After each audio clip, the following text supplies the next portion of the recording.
정면의 품격 시간입니다. 이때 누가 정면의 품격 이렇게 딱 말해주면 참 좋을 것 같은데 제가 그래서 그냥 얘기를 해봤습니다. 그런데 이 정면의 품격, 여러분들 이 음악하고 오늘 날씨하고 저는 참 어울린다고 봅니다. 눈도 내리고요. 이 좀 장엄하고 이게 또 우리가 눈을 보면서 여러 가지 생각할 수 있는 이런 날인데 말입니다. 자, 품격이 있는 두 분을 모시고 품격이 될 수 없을 수도 품격이 없을 수도 있는 얘기를 좀 해보려고 합니다. 지금 두 분 나와 계십니다. 한 분씩 소개해드리죠. 먼저 국민의힘 김민수 대변인이십니다. 네, 안녕하세요. 반갑습니다. 예. 반갑습니다. 더불어민주당 한민수 대변인이십니다. 어서 안녕하세요. 오십시오. 한민수입니다. 예, 이제 투민수 대변인과 함께 저희가 이제 이 코너를 시작을 할 텐데요. 두 분 다 모쪼록 감기에 걸리지 마십시오. 지금도 아주 그냥 죽겠습니다. 저도 이미 걸렸죠. 근데 그랬어요? 치료를 받으면 좀 괜찮아지다가 아무래도 송년회도 있으니까요. 네. 왔다 갔다 하면 다시 또 되살아나더라고요. 그래서 되게 이번에 오래 가는 것 같습니다. 원래 이 감기도 일단 들어오면은 대접을 잘 해주고 나갈 때까지 그렇게 해야 된다 그러더라고요.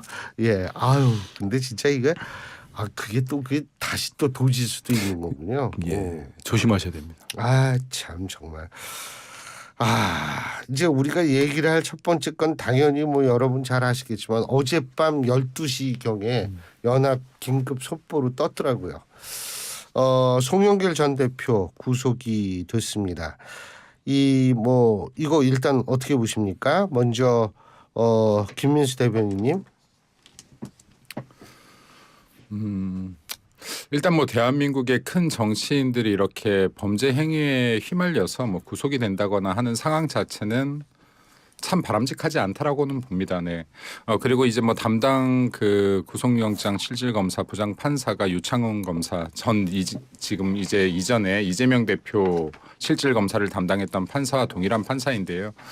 그 유 판사 같은 경우에는 어쨌든 간에 구속 여부를 결정함에 있어서 증거 인멸 우려가 얼마나 있느냐 정도로 이제 중점을 두고 판단하는 것으로 잘 알려져 있는데 사실 이재명 대표 판단 당시에 우리의 좀 기대와 달리 그 예상과 달리 정치적인 판단을 했기 때문에 사실 이번에도 구속을 하지 않지 않을까 하는 생각들도 좀 있었는데 이번에도 구속하지 않기에는 좀 부담이 있지 않았나 싶습니다. 실제로 여기에 굉장히 그 증거인멸 우려가 많았었기 때문에 뭐 예를 들어서 프랑스에서 넘어오기 전에 프랑스에서 사용하던 휴대폰을 없앴다거나 그리고 타인명의 휴대폰으로 텔레그램을 통해서 수사 진척 상황들을 계속해서 확인을 했다거나 하는 부분들에서 증거인멸 우려가 있었기 때문에 당연한 결과이다라고 일단은 생각이 들고요. 그리고 가장 더 중요한 것은 굉장히 중차대한 범죄인데도 불구하고 송영길 전 대표 자체가 이 범죄를 굉장히 가볍다라고 계속 스스로가 표현했다라는 게 더 심각한 문제라고 봅니다. 우선 정당법으로 6천만 원 정도 6천만 원을 약 20명의 의원 등에게 지금 이게 돈봉투 사건이지 않습니까? 돈을 뿌렸다 하는 것은 일단 대한민국 민주주의와 대의민주주의 자체를 굉장히 심각하게 훼손한 것이다. 대한민국의 선거를 굉장히 훼손한 것이다라는 것에서 중차대한 문제이고 또 여기에 또 정치자금법 위반으로 약 8억여 원을 또 이렇게 수수한 것도 있고 그중에 또 약 4천만 원은 뇌물죄까지 성립이 되는 부분들인데요. 이러한 부분들에 대해서 반성이 정말로 먼저 이루어졌으면 얼마나 좋았겠는가. 국민들 앞에 죄송합니다. 무리를 일으켰습니다라는 말이 있었으면 정말 참 좋았겠다라는 생각이 들고 좀 끝으로 드리고 싶은 말은 송영길 전 대표가 예전에 최고위원 당시에요. 대우건설 사장이 노건평 씨에게 뇌물을 전달했던 적이 있습니다. 네, 그리고 박연차 게이트 같은 부분에서 송영길 전 대표가 뭐라고 했냐면요.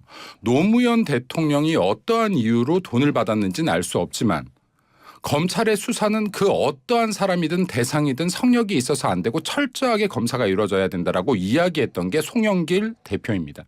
네, 이러한 이야기들을 본인에게 적용한다라고 하면 법의 심판과 그리고 수사 정말 지금부터라도 성실하게 임하기를 바란다라는 말씀 드리고 싶습니다.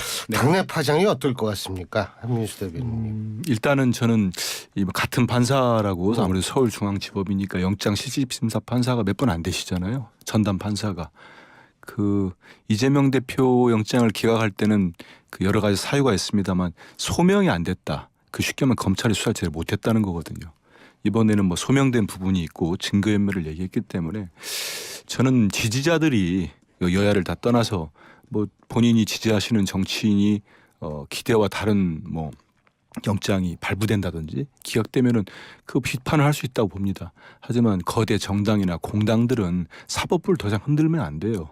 그 판사가 지금 이 같은 판사라고 해서 이재명 대표할 때 기각했는데 이번에는 뭐 그래서 또 이거는 발부했기 때문에 또 그렇다? 저는 그거는 기본적인 그 정도 소양이면 대한민국 민주시민 자격 없죠. 그러니까 그런 거는 공당들이 함부로 얘기할 건 아니다. 그런 말씀드리고 다만 저는 이제 그 당내 얘기를 하시는데 제 기대가 뭐 제가 생각하는 분석이 틀릴 수도 있습니다. 하지만 저는 그렇게 크지는 않을 거라고 봅니다. 그 이유는 단순히 송영길 전 대표께서 이미 민주당 당적을 벌써 떠나신 지가 한 8개월 되죠.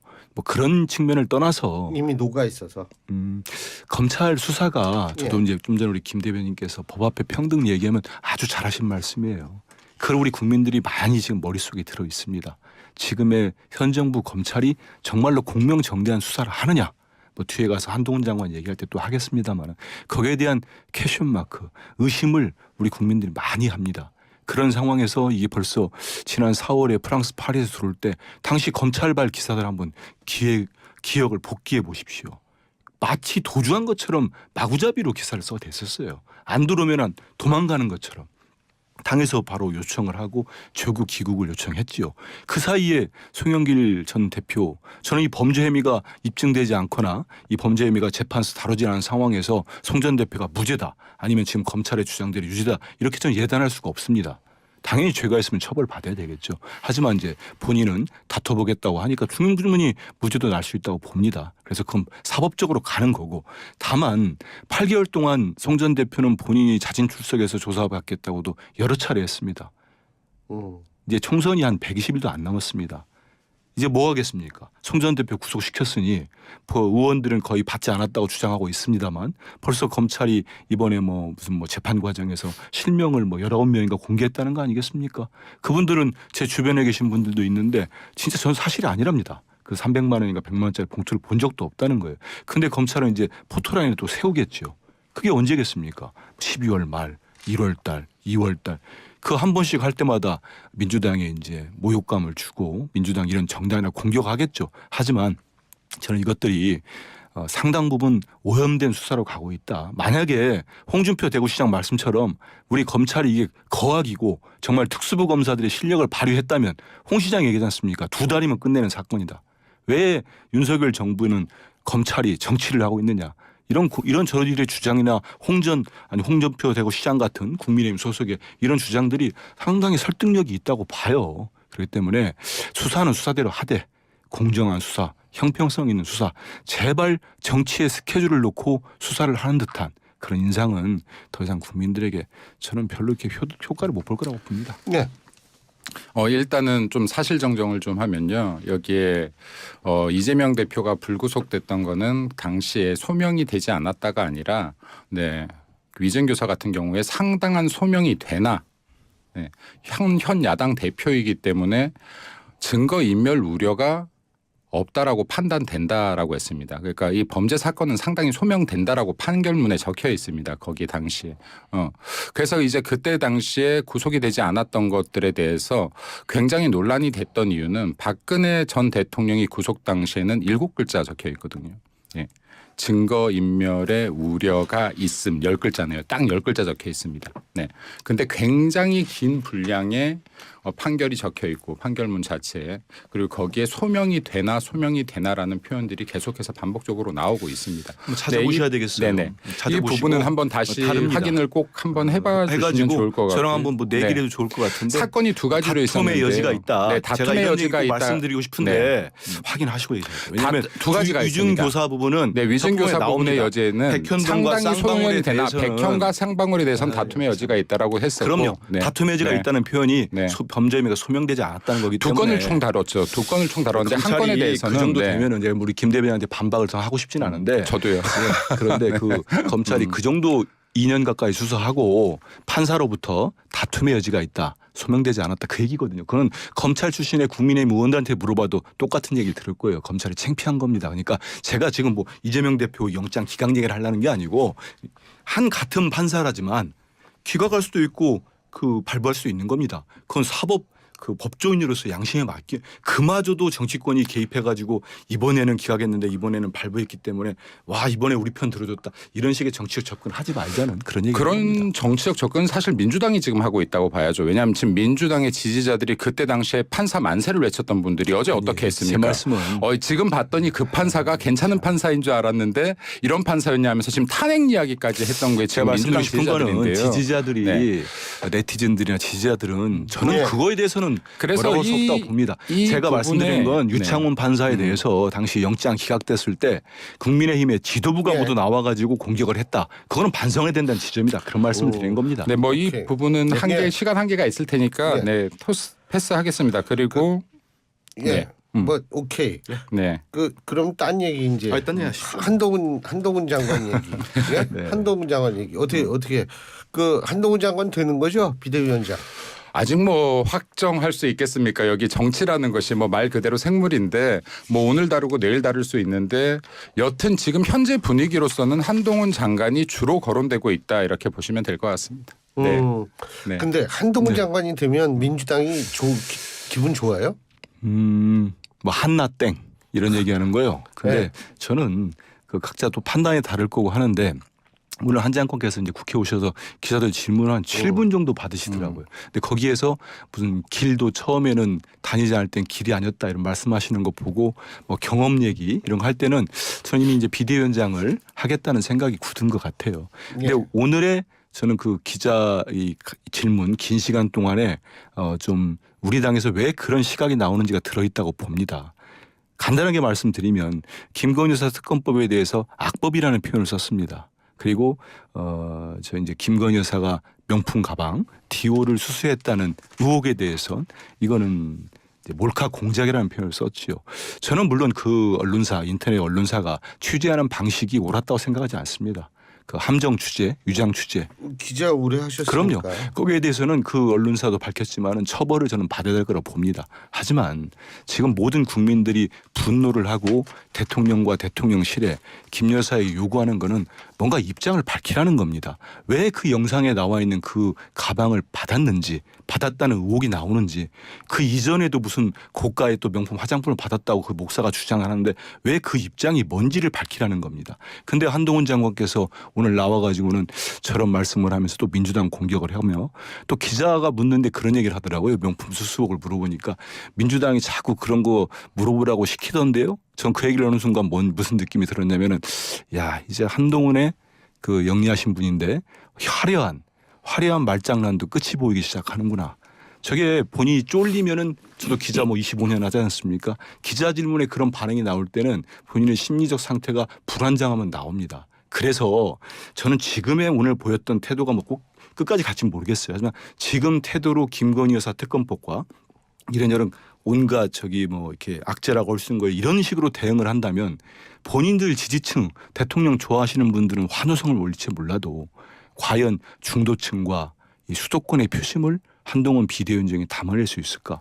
그런 시각으로 접근하는 우리 네. 민주당 일각서 나오는 한동훈 장관이 되면은 유리하다 이런 관측이 나올 수밖에 없다는 생각합니다. 네.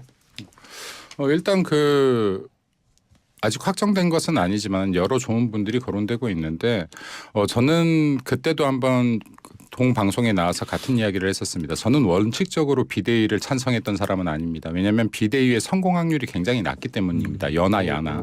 네, 지금 실제로 우리 당 같은 경우엔 전신까지 합하면 총 10번 정도의 비대위가 있었고 민주당도 비슷한 횟수의 비대위가 있었는데요. 우리 당은 2012년 박근혜 비대위 정도가 성공했고 민주당은 2016년 김종인 비대위 정도가 성공했습니다. 굳이 확률 19대 총선 때 예, 그렇습니다. 굳이 따지면요. 10% 이하의 성공률을 보입니다. 그래서 제가 이제 비대위가 출범을 어차피 확정이 됐기 때문에 제가 이제 계속 강하게 이야기하는 것은 비대위 출범이 확정됐다면 성공했던 2012년 우리 당의 비대위와 2016년 민주당의 비대위를 통해서 성공이 왜 이루어졌는지를 배우고 성공으로 만드는 것이 더 중요하다라고 하는데요. 이 두 비대위를 비교해 보면 세 가지 공통점이 있습니다. 첫 번째는 양쪽 다 미래 권력 또는 미래 권력이 적극적으로 지지하는 비대위였다는 겁니다. 그러한 차원에서 볼 때는 우리 당에서 미래 권력으로 국민들이 인식하고 있고 그리고 보수 우파들이 지지하고 있는 것은 분명히 한동훈 장관이긴 하다. 네. 그럼 한동훈 장관이 미래 권력이라는 인식들이 있기 때문에 비대위에서 숱한 안건들이 나올 텐데요. 이것을 화합적으로 수용하는 힘이 있다 하는 면에서는 장점이 될 것이다라는 생각이 들고요. 그리고 두 번째는 이제 이거를 해낸다고 하면 내년 총선 저희가 이긴다라고 봅니다. 예. 두 번째 공통점이 뭐였냐면요. 기득권을 파괴시키는 의외성을 보였다는 겁니다. 두 비대위가. 예를 들어서 박근혜 비대위는 이 이전에 현직 국회의원들을 상당수를 공천 배제를 했습니다. 그리고 2016년 민주당 비대위 같은 경우에는 친노 세력들을 상당수 공천 배제했습니다.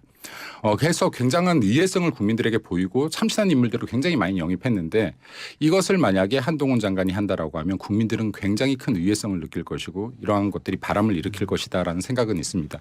또 세 번째 공통점은 우리 당과 민주당의 둘 쪽 다 얘기하고 싶은데요. 세 번째 공통점은 뭐였냐면 상대방을 비판하기보다는 자강론을 주장했다는 겁니다. 예. 그래서 당시에 박근혜 비대위는 경제민주화, 네, 약간은 좌클릭을 했고요. 그리고 2016년 민주당 비대위 같은 경우에는 우클릭을 계속 김종인 비대위원장이 했던 이런 것들이 있습니다. 그래서 이게 국민들께서 보시기에 좀 이쁜 선거가 됐으면 좋겠다라는 생각이고 이러한 차원에서 볼 때 한동훈 장관이 비대위원장을 맡는다라고 하면은 이 잠재력은 굉장히 클 것이다. 그리고 민주당 입장에서는 한동훈 장관이 되면 땡큐라고 하지만 실질적으로는 그렇지 않을 것이다라는 생각도 듭니다. 네. 근데 그러려면 이제 한동훈 장관이 우리 김 대변인 말씀대로 정말 윤석열 대통령과 집권 한 1년 7개월 지금 돼 있는 대통령과 완전히 결별을 해서 홀로 서기를 하는 주문이잖아요. 근데 지금 한 장관이 이 정권 지금까지 뭐 검사 후배로서 대통령 후배로서 지금의 위치를 만들어준 분 아니겠습니까? 그러다 보니까 오늘 한 장관은 기자들 만나서 민주당이 아바타라고 비판을 많이 한다는데 조금만 찾아보면 알아요. 그분도 알 겁니다. 그 귀당에서 자기 당에서 국민의힘 내부에서 이른바 비윤 반윤 의원들이 한 얘기예요. 윤석열 대통령 아바타라는 거. 오죽하면은 김정은 딸 김주혜까지 이게 나오지 않았습니까? 우리가 하기 전에 나왔습니다. 그래서 한 장관이 과연 그 벗어나서 정말 대통령의 분신이 아닌 지금 말씀대로 만약에 김건희 여사 특검법에 대해서 오늘 그렇게 반응하지 않고 검찰이 제대로 수사를 못해서 이 특검법이 추진된 거에 대해서 법무장관으로서 죄송합니다. 이 특검법 저는 반대하지 않겠습니다. 하면은 우리 김 대변인이 얘기하는 그런 식의 모양에 쓸 수 있지요. 하지만 악법이라고 이미 해놨습니다. 그 얘기는 뭡니까? 지금 전 국민의 한 70% 정도가 대통령 거부권 쓰면 안 된다. TK의 67%가 쓰면 안 된다 하는 법안을 한 장관은 전 이 용어에 다 이미 들어있다고 봐요. 악법을 받겠습니까? 비대위원장 돼가지고 그러는 순간 국민과 국민의 뜻을 거스리는 정권 잘 갈 수 없습니다. 지금 말씀하신 여론조사적이에 또 말씀하셔야 되는군요. 예, 여론조사인데 그게 어디 여론조사? 국민일보 여론조사인가요? 갤럽이 그죠. 예. 한국갤럽이 국민일보에게 의뢰해서 한 여론조사인데 제가 이거는 사실 일부에서 제가 얘기를 했었어요. 70%가 찬성을 했는데 이 부분을 어떻게 처리할지. 자, 국민일보가 한국갤럽에 의뢰해서요. 18세 이상 1033명을 12월 7일부터 8일까지 100% 무작위 무선전화 인터뷰로 실시한 거고 자세한 사항은 중앙선거 여론조사 심의위원회 홈페이지를 참조하시면 되는 여론조사였습니다. 자, 김민수 대변인. 아유, 저 때문에 우리 교수님이 고생하셨습니다. 일단 한동훈 장관이 아바타다 뭐 이런 이야기를 하는데 이거는 민주당이나 당내 정말 극단적인 비윤 세력들 일부가 하는 이야기이다. 왜냐하면 만약에 윤석열 대통령의 진짜 아바타라고 인식했으면요. 국민들한테 이런 지지율이 나오지가 않습니다. 네, 그러면 쌍특검은 어떻게 했죠? 그 말씀도 드릴게요. 그리고 이미 여기 윤석열 정권이 들어오고 나서요. 장관이나 총리 등 내각에요. 24분이 임명이 됐습니다. 현재 지금 거론되고 있는 2차 개각 말고요. 예. 자, 그럼 24명의 장관과 총리들 중에서요. 어떤 사람도 한동훈과 같은 스타성을 가지지 못했고 국민들에게 호응을 받아내지 못했습니다. 이건 윤석열 대통령의 친한 동생 혹은 아바타로서 인기를 끌 수 없는 것이죠. 그리고 이것도 여론조사 또 찾아보셔야 될지 모르겠네요. 이 화면들을 보면 뭘 보면? 네, 근데 뭐 수치 이야기할 건 건 아닙니다. 후면들을 보면요. 윤석열 대통령에게 지지를 보내지 않는 20, 30, 40대나 그리고 정치 무관여층들에게서 호응을 얻고 있는 모습들이 보입니다. 양상을 보이고 있거든요. 네, 근데 그건 개인적 의견으로 그냥 받아들일 수 네, 이것도 예, 왜냐하면 네, 이게 네, 그렇게 피곤하시니까. 얘기를 안 네, 하면 그러면 네. 피곤 여부까지를 네. 이렇게 하면 걸려요. 예, 네. 예, 말씀하세요. 해서 이것도 그러니까 한동훈 장관을 아바타라고 하거나 이렇게 몰고 가는 것 자체는 민주당의 뭐 전략적인 것에 지나지 않는다. 그리고 한동훈 장관은 이미 어떤 반사체라기보다는 자기가 스스로 빚을 내는 발광체에 가까워졌다. 그리고 여기에 비대위원장을 맡게 된다라고 하면 본인도 정치인의 한 면으로서 방금 말씀하셨던 그런 부분들에 대해서는 어떠한 구분을 짓고 갈 것이다라는 생각이 듭니다. 그리고 만약에 그럼에도 불구하고 진짜로 아바타 같은 민주당에서 주장하고 싶은 아바타 같은 행동을 한다라고 하면 이것은 이것대로 국민들께서도 판단을 할 것이라고 생각이 듭니다. 그리고 아까 특검법 같은 경우는요.